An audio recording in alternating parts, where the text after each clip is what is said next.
안녕하세요. 저는 올해 47살 여자이고 디자인 전공을 하고 현재 남편과 함께 작은 디자인 사무소를 운영하고 있습니다. 다행히 일거리는 코로나를 겪으면서도 꾸준히 평소대로 차질 없이 들어왔고 현재 남편과는 업무 분담을 칼같이 하는지라 저는 그냥 월급만 받고만 하는 정도이지만 사업은 잘 돼가는 듯 해요. 저희 딸도 저희 부부와 마찬가지로 디자인을 전공하여 작년에 대학에 들어갔고 앞으로도 딸이 원한다면 함께 일할 의향이 있어서 딸과 함께 돈을 번다는 기대로 부풀어 사는 평범한 아줌마입니다. 딸과의 관계가 애틋한 만큼 저 또한 저희 엄마와의 모녀 관계가 애틋한 편이었습니다. 제가 여기서 과거형으로 언급한 이유는 다름 아닌 저희 어머니께서 1년 전에 지병으로 돌아가셨기 때문이에요. 제 아무리 어릴 적에 사소한 것으로 엄마한테 대들었고 싸우기도 정말 말도 안 되게 많이 싸우면서 마음에 금이 가고 상처를 받은 적도 많았지만 그럼에도 저희 엄마는 평생을 제 옆에서 함께 오래도록 살아주면서 저와 이렇게 알콩달콩 싸우기도 하고 화해도 하면서 돈독한 모녀 관계를 이어가 주실 줄 알았습니다. 감히 다른 지인들이 돌아가시거나 친구가 부모님을 다 여의었을 때도 저만큼은 미련하게 우리 부모님은 다 내가 검은 머리가 파뿌리 되는 때까지 곁에 함께 있어 주실 거라는 걸 당연스럽게 생각을 했습니다.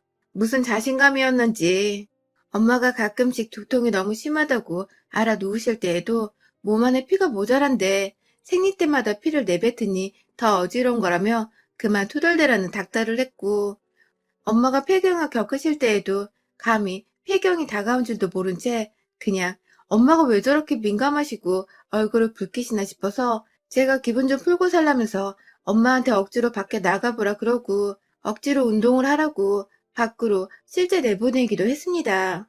뭘 몰랐던 것 치고는 너무 무지했고 무식했고 무관심으로 일관했던 저였어요. 큰딸이라고 저를 늘 친구처럼 대하려 하셨지만 성격이 너무 반대여서 부딪히기도 자주 부딪혔던 엄마는 저를 키우기가 너무 힘들고 벅찼다는 말씀을 많이 하셨지만 그 얘기를 들을 때마다 엄마한테 미안하기도 하고 제가 상처받은 것들이 먼저 생각난 바람에 엄마도 잘못했었어 라는 말들을 던져가면서 엄마의 가슴에 비스도 여러 번 꽂았습니다. 성인이 되고 아이를 낳아 내가 엄마가 되었는데도 불구하고 내 새끼가 먼저이고 내 새끼 돌보느라 정신이 없이 행복해하느라 내 엄마가 어떻게 돼가고 있는지를 미처 파악하지 못했습니다. 오히려 연락이 없던 엄마가 오랜만에 연락을 하면 딸이 되어 애교 좀 부려보고 사랑한다고 한마디를 좀 먼저 꺼냈으면 좋았을 텐데 뭐가 그리 낯뜨겁고 부끄러웠는지 왜 전화를 했냐며 퉁명스럽게 말을 건네버린 듯 했었고요. 엄마가 보고 싶다고 집에 한번 아이를 데리고 놀러 오라며 부탁을 하셔도 당장의 일이 너무 바쁘고 돈 버느라 정신이 없었던 나머지 다음에 라고 약속을 미루고 반복하면서 엄마 얼굴을 1년에 2번, 어쩔 땐 한 번 정도 보면서 참 남들보다 못하게 지냈어요. 돈을 더 많이 버는 것이 내 아이를 위해서 그리고 내 부모를 위해서 효도를 하는 것이라고만 생각을 했습니다. 남편과 일을 시작하면서 점점 더 일이 많아지고 힘들기도 많이 힘들었지만 그만큼 돈이 더 벌리니까 더 기분이 좋았고 그렇게 번 돈으로 우리 딸뿐만 아니라 저희 엄마 아빠도 근사한 크루즈 여행이라도 보내드리면서 호강을 시켜드릴 상상에 늘 행복했습니다. 실제로 저는 함께 참석을 하진 않았지만 부모님은 효도관광을 보내드린다고 제주도도 여러 번 보내드렸었고 두 분이서만 여행사 끼고서 일본이나 동남아 쪽으로 여행을 보내드리기도 했었어요. 두 분께 비행기를 태워드렸다는 자체만으로도 저는 딸의 의무를 굉장히 잘하고 있는 중이라며 제대로 효도다운 효도를 하고 있는 중이라며 내심 으쓱거려 대기도 했었습니다. 하지만 전 그때까지만 해도 진짜 우리 부모님께서 원하시는 것이 무엇인지를 알지 못했습니다. 정작 우리 부모님이 원하셨던 것은 우리 엄마가 원했던 것은 비행기를 태워서 근사한 외국으로 관광을 시켜주는 게 아니라 딸과 함께 두 손 꼭 잡고 집 앞 공원에서라도 하루 10분이라도 산책을 해보는 것이었는데 저는 그 쉽고도 저렴한 소원을 결국 엄마 돌아가시는 날까지 들어드리지 못했습니다. 저는 이 소박한 엄마의 바람을 엄마가 남겨주신 일기장을 통해서 비로소 알게 되었고요. 후회를 하자니 이미 엄마는 너무 상태가 악화되어 중환자실에 꼼짝없이 누워만 계셨고 제발 깨어나서 함께 산책을 하자고 빌면 빌수록 엄마의 건강은 되돌릴 수 없을 정도로 악화가 되어버렸죠. 그리고 결국 엄마는 끝내 딸내미와 함께 산책 한번 해보지를 못하고 그냥 그대로 유언조차 제대로 남기지도 못한 채 호흡기를 단 채로 병원 중환자실에서 눈을 감으셨습니다. 그날은 설을 앞둔 일주일 전쯤이었습니다. 엄마가 돌아가시고 나서는 설을 지내기 전에 항상 엄마의 제사를 차리는 날이 찾아왔죠. 엄마를 잘 돌봐드리지 못했다는 죄책감에 엄마가 돌아가시고 나서 한동안 저는 일을 제대로 할 수도 없었어요. 돌아가신 엄마를 다시 살려내려며 애먼 남편한테 화풀이를 해보기도 했고, 남편도 제가 너무 걱정이 되었는지 일을 하지 못하게 하면서 제가 진정할 수 있는 시간을 가질 수 있도록 만들어줬어요. 엄마 때문에 정신이 말이 아니게 혼란스러웠을 텐데도 딸내미는 수험 생활을 잘 견뎌줬고, 저도 빠른 시간은 아니었지만 최대한 마음 추스리고서 일상으로 되돌아올 수 있었습니다. 산 사람은 어떻게든 사라진다고 하더니 정말 그렇게 엄마 없는 세상에 익숙해져 가는 제 자신이 가끔 정말 원망스럽기도 했지만 저 때문에 더 힘들어하는 아빠를 보니 저도 더 이상 울기만 할 수가 없더라고요. 그렇게 엄마가 돌아가신 해에 저는 당연히 시댁도 가지 못했고요. 다만 제가 경황이 너무 없어서 잘 몰랐는데 저희 엄마 상 치르는 동안에 저희 시댁에서 아무도 찾아오지를 않으셨더라고요. 제가 울다 지쳐서 잠시 눈을 붙였을 때라도 다녀가신 줄 알았더니 나중에 알게 된 건 저희 시부모님이 아무도 저희 엄마 장례식에 오지를 않았어요. 이 사실을 정말 몇 달이 지나고서야 우연히 저희 외삼촌께서 친정에 다 같이 모여 술을 마시다가 경우가 없는 분들이다 라며 말씀을 해주셔서 알게 되었고 그제서야 남편도 저한테 이씨쭈꾸를 하더라고요.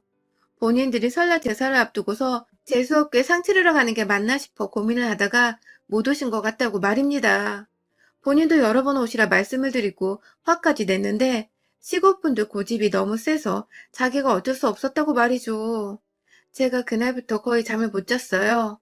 시부모님에 대한 원망 때문에요. 니들이 한 명씩 지금 당장 죽더라도 절대로 우리 아빠한테 장례식장에 찾아오란 말을 안 할 거라는 다짐까지 해가면서 너무 섭섭해서 추석이 다가올 때까지 두 분에 대한 원망이 거의 하늘을 찔렀습니다. 그리고 시댁에 찾아가게 된 그해 추석, 지금도 크게 달라진 건 없지만 그 당시는 코로나 때문에 정말 말이 아닌 시국이었잖아요. 안 그래도 가뜩이나 시댁에 열이 받아 있는 상태에서 코로나 시국에 굳이 나까지 위험하게 시댁에 가야 하나 싶어서 전화를 드려서 못 간다고 말씀을 드렸습니다. 그러자 시어머니는 노발대발하면서 네가 뭔데 시집에 못 온다는 말을 하냐면서 친정에서 그렇게 배웠냐고 하시더군요. 돌아가신 엄마를 욕보이는 것 같아 제 행실에 후회가 되면서도 그와 동시에 저희 엄마 돌아가신 줄 뻔히 아시면서 아무렇지 않게 친정에서 그리 배웠냐고 고인을 욕보이는 시어머니의 말씀도 제 상식선에서는 쉽사리 이해하고 곧이곧대로 받아들이기가 힘들었습니다. 어머님, 저희 엄마 돌아가셨는데 그런 식으로 언급하지 마세요. 다시는. 하면서 제가 목소리를 깔고 그딴 식으로 말을 왜 하냐는 말투로 쏘아대니 어머님은 그제서야 아, 너희 엄마 돌아가셨지? 하면서 몰랐다고 하시더군요. 순간 이 할망구가 노망이라도 든 줄 알았습니다. 뭐 이런 식으로 말을 하는지 싶어 생각을 해보니 그냥 사람 자체가 상식을 넘어서 아주 무식이 줄줄 흐르더군요. 기분이 더 나빠져서는 그제서야 어머님, 저희 엄마 장례식 때 두 분 다 오지도 않으셨다면서요? 라고 뒤늦게 화를 내봤습니다. 그러자 시어머니는 아주 뻔뻔히 생각할 시간도 가지지 않은 채 그냥 툭 하고 뱉어내시더라고요. 우리가 장례식에 갔다가 우리 조상 제사를 지낼 수도 없는데 거길 뭐 좋다고 가니? 하고 말입니다. 사돈이 돌아가셨다는데 장례식에 간다는 기본적인 상식조차 제사를 핑계로 대며 무시를 하는 시어머니의 태도가 절대로 정상적이게 보이지 않았습니다. 그 와중에 지 조상도 아닌 지 남편의 제사진에 걱정을 하면서 우리 엄마 장례식에 왜 가냐고 뻔뻔하게 대답하는 시어머니와 더 이상 얘기를 하기 싫더라고요. 그래서 그냥 저도 이 시국에 위험하게 시댁에 가서 제사를 왜 지내냐면서 추석엔 시댁에 안 간다는 말을 한 채 전화를 끊어버렸습니다. 그날부터 추석까지 시부모님은 번갈아 가면서 저희 남편한테 전화를 해댔어요. 이번 추석에 정말 안 오면 자식이고 뭐고 인연을 다 끊어버리겠다는 소리를 해대면서 반드시 추석에 집에 오라고 하셨으나 제가 끝까지 안 간다고 남편한테 확실하게 경고의 목소리로 날렸고 정 난감하면 너 혼자 다녀오라고 해서 남편이 결국은 혼자 시댁에 가긴 했습니다. 집에서 부모님이 번갈아 가며 오라고 닥달을 하는 걸 남편은 차마 무시할 수 없었나 보더라고요. 뭐 저도 억지로 천류는 맞고 싶지 않았기 때문에 시댁에 간다는 남편을 굳이 가지 말라고 말리지는 않았습니다. 그리고 그날 시어머니는 저한테 친히 문자를 보내셔서는 네가 조상 모시는 걸 거부하면 네 자식 앞날 깜깜할 거다 라는 식으로 경고의 말을 하셨는데요. 뭐 우리 엄마 제사도 안 온 인간의 악담을 귀담아 들을 필요는 없다고 생각을 했던지라 아주 간단하게 황당하다며 웃어넘길 수 있었습니다. 제가 이래봬도 그 정도의 짬밥은 되는 며느리였어요. 그러다 올 설이 또 다가왔습니다. 제게는 시댁을 가야 하는지, 그래서 시댁의 조상을 모셔야 하는지의 문제보다도 우리 엄마가 돌아가신 지 벌써 한 해가 지나버렸구나 하는 생각 때문에 더 생각이 많은 시기였습니다. 2021년이 되자마자 남들은 새해가 찾아왔다고 설레고 기쁘다는 소리를 해대는데, 그래서 새해를 맞아 폭죽도 터뜨리고 TV에서도 축하한다는 소리가 막 여기저기 들려오는데 저는 도저히 기뻐할 수가 없었습니다. 엄마가 세상에 없는 사람이 된 지 1년이 되어가는 중이라는 사실이 목구멍을 턱 막히게 해버리면서 갑자기 숨 쉬는 게 힘겨워지기도 했고, 실제로 호흡곤란에 스트레스가 겹쳐서 제가 응급실에 실려간 적도 있었습니다. 그날 저는 코로나 중증 환자가 아니면서 환자 취급을 받고 코로나 검사도 받았었답니다. 아무튼 얼마 전 저희 엄마의 기일이었고요. 아빠와 저, 그리고 엄마 형제들과 친척분들이 다 같이 모이셨고, 저희 남편도 저 따라 참석을 해서는 기일을 잘 치러드렸습니다. 제사상에 올리는 게 맞는지 잘 모르겠지만, 엄마가 좋아하시는 미역국도 끓였고, 엄마가 좋아하시는 수정과도 집에서 전날 정성스럽게 만들어서는 상에다 올려드렸어요. 그냥 모두가 다 아직 믿기지 않는다는 식으로 엄마의 제사상 앞에서 하염없이 울고 보고 싶다고 애달픈 고백을 하면서 기일을 보냈던 것 같습니다. 한바탕 울고 나서 정신이 없는 상태로 곧장 올서를 맞았어요. 남편이 작년에 안 갔으니 올해는 그래도 얼굴이라도 비추며 인사는 드려야 하지 않겠냐고.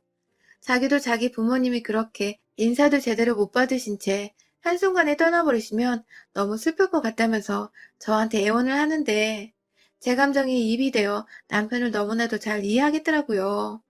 그래서 저한테 막말을 했던 시어머니의 진상 떨던 모습을 까마득히 잊은 채 시댁에 가고자 나름의 준비를 했습니다.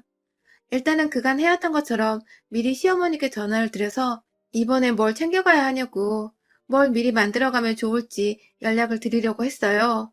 보통은 과일을 제가 싱싱하게 제사 전에 사가는 편이지만 시어머니가 본인 스케줄과 기분에 따라서 만들고 싶은 음식을 미리 만들어 놓는 바람에 제가 미리 연락을 드려야 일을 분담하기가 편했습니다.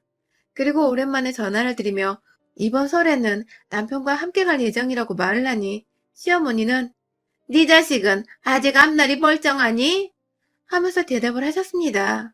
네, 지난 추석 때 제사를 지내러 시댁에 오지 않았다는 이유로 저한테 제 딸의 앞날이 깜깜할 거라는 악담을 퍼부으셨던 시어머니가 아직 그걸 기억하시고는 진짜로 내 딸, 그러니까 본인의 소녀되는 아이의 앞날이 궁금하다고 물어보시더군요. 이거 완전 인간 말종이더라고요. 어머님, 본인 손녀가 앞날이 꼬였으면 좋으시겠어요? 하면서 너무하다는 듯이 말씀을 드리니 어머님은 넌 우리 조상이 너 하나 때문에 우리까지 미워하면 좋겠니? 하면서 죽은 사람들 심상이 뭐 그리 대단한지 그걸 먼저 신경 쓰라는 듯이 말씀을 하시는데 정말 슬프고도 억울하고 분하고 너무너무 제 감정이 울컥거렸습니다. 그리고 결국 어머님은 먼저 전화를 끊으시면서 말하시길 너 니네 엄마 기일 지냈지? 에휴 남의 제사를 먼저 지내면 어떡하니 재수없게. 이번 설에 집에 오지 마라. 재수없으니까. 라고 말입니다. 그때 저희 딸내미가 옆에서 제가 할머니와 통화하는 거 다 듣고 있었는데요. 제가 전화를 끊으며 울먹거리니 애가 저한테 그러더라고요. 엄마, 왜 엄마의 엄마가 재수없는 취급을 당하고 있는데 가만히 듣고만 있어? 라고 말입니다. 그러고 보니 작년 추석과 다를 거 없이 이번에도 우리 엄마가 돌아가셨다는 이유만으로 재수없는 취급을 시어머니로부터 당하고 있는데 저는 무시하는 게 답이라는 식으로 그걸 그냥 듣고만 있거나 한 귀로 흘려드리려고만 했지. 제대로 나서서 맞서고 욕을 한바탕 해줄 생각을 못하고 있었더라고요. 하늘에서 우리 엄마가 이 꼴을 보면 얼마나 속이 뒤집히시고 억울해서 천불이 나실지. 그래서 그냥 설날에 시댁에 가고자 결심을 했습니다. 가서 죽이 되든 밥이 되든 할 말을 하고 다시는 우리 엄마 제사를 가지고 재수가 없다느니 그래서 시댁에 오지도 말라는 취급을 당하지 않게 하고자 생각을 고쳐먹었어요.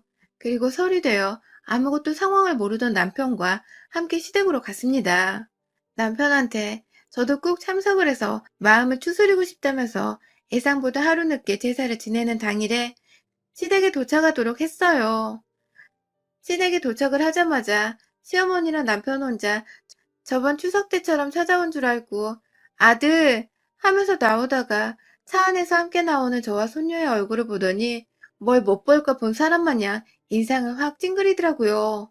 그러더니 아우 재수없게 왜 왔냐고 하면서 짜증나 죽겠다는 듯이 두 손을 막 허벅지에 갖다 때리면서 화를 내는데 그 바람에 저희 딸이 나서서 할머니 정말 너무하신 거 아니에요?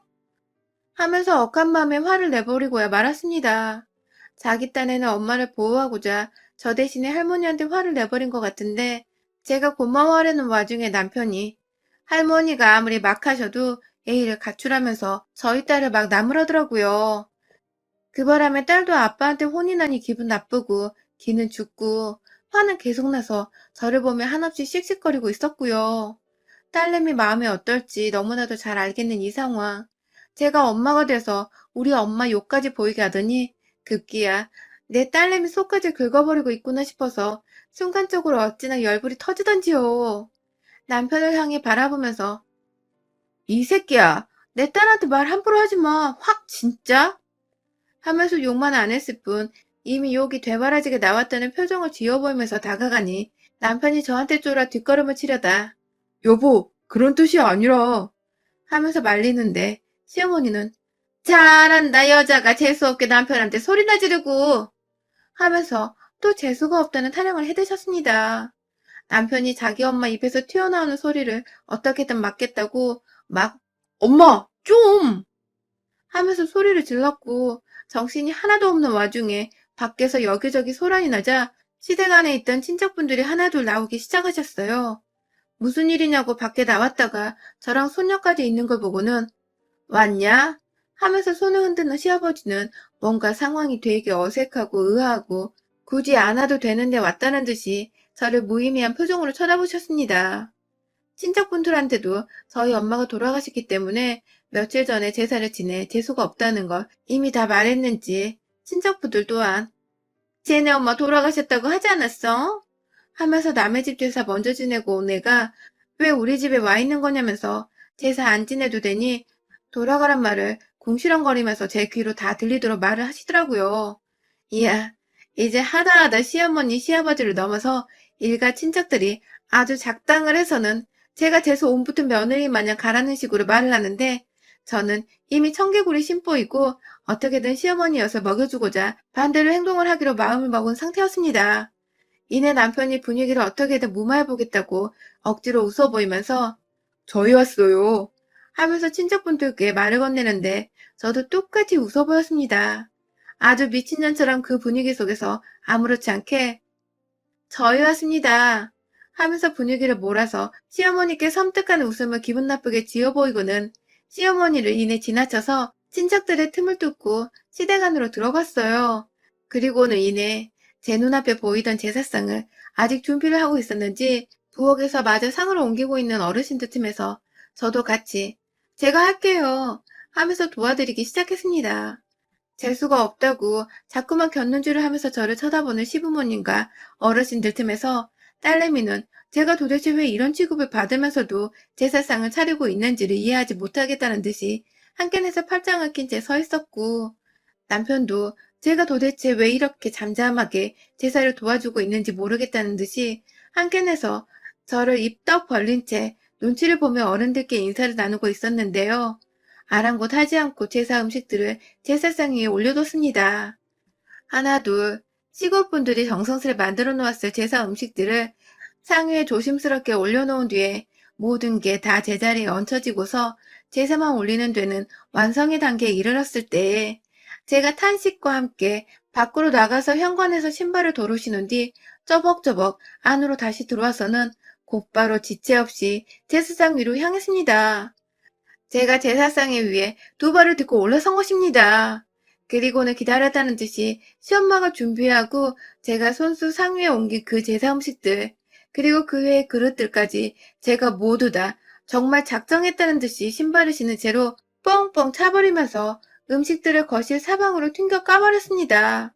온 집안 사람들이 제사를 지내려고 모여있는 와중에 며느리가 제사장 위에 올라가서 음식들을 발로 까버리고 상다리 부러지라고 신발을 신은 채로 혼자 아슬아슬한 중심을 잡은 채 발로 쿵쿵 거리기까지 하더니 급기야 상다리 하나가 부러져 와장창창 소리를 커다랗게 내면서 바닥으로 움직이며 탁자며 중심 못 잡고 사방으로 떨어져 굴러가기 시작했습니다.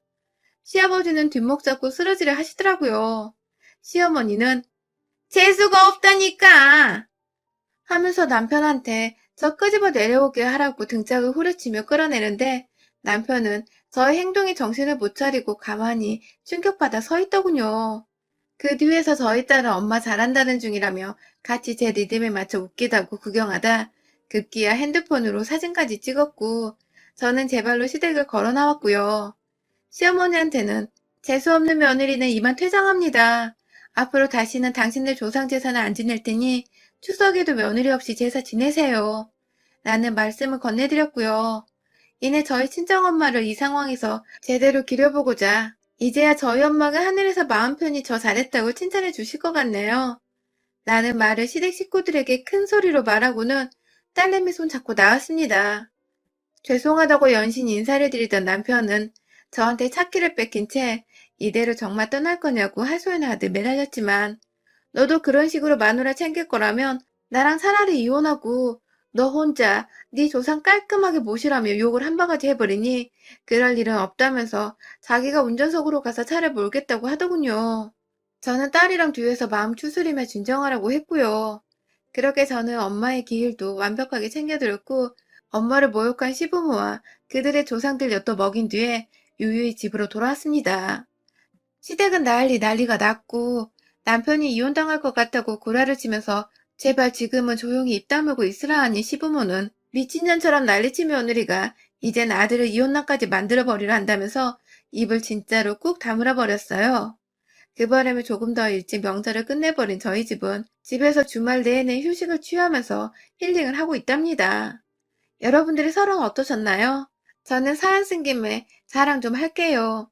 저희 설은 이번에도 그렇고 앞으로도 그렇고 쭉 이렇게 힐링한 채 집에서 가만히 지내면 쉴 것 같아요. 여러분의 생각은 댓글로 남겨주세요. 오늘도 시청해주셔서 정말 감사합니다.